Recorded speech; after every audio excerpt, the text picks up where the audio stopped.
1 Timotius pasal yang ketiga, syarat-syarat bagi penilik jemaat.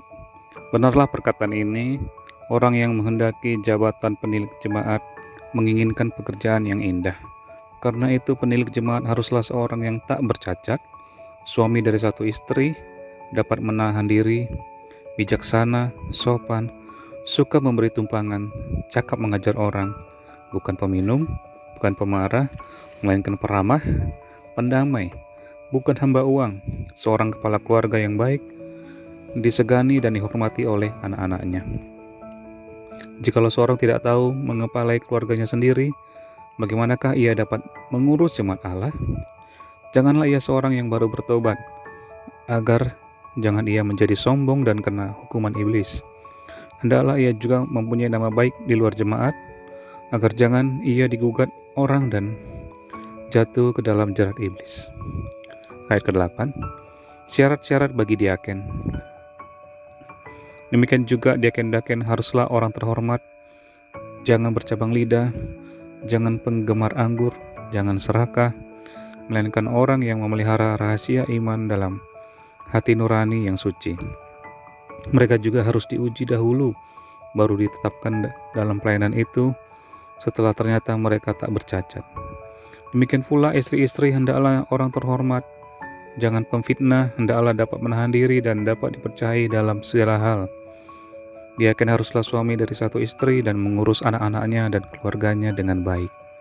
Karena mereka yang melayani dengan baik beroleh kedudukan yang baik, sehingga dalam iman kepada Kristus Yesus mereka dapat bersaksi dengan leluasa. Ayat 14, jemaat Allah, dasar dan penopang kebenaran. Semuanya itu kutuliskan kepadamu, walaupun kuharap segera dapat mengunjungi engkau. Jadi jika aku terlambat, sudahlah engkau tahu bagaimana orang harus hidup sebagai keluarga Allah, yakni jemaat dari Allah yang hidup, tiang penopang dan dasar kebenaran. Dan sesungguhnya agunglah rahasia ibadah kita.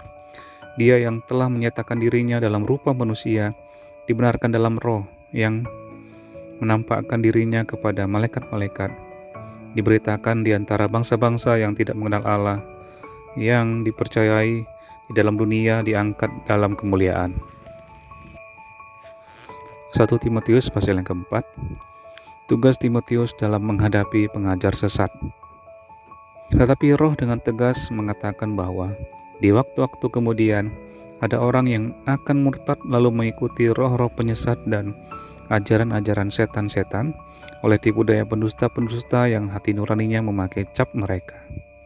Mereka itu melarang orang kawin, melarang orang makan makanan yang diciptakan Allah, supaya dengan pengucapan syukur dimakan oleh orang yang percaya dan yang telah mengenal kebenaran.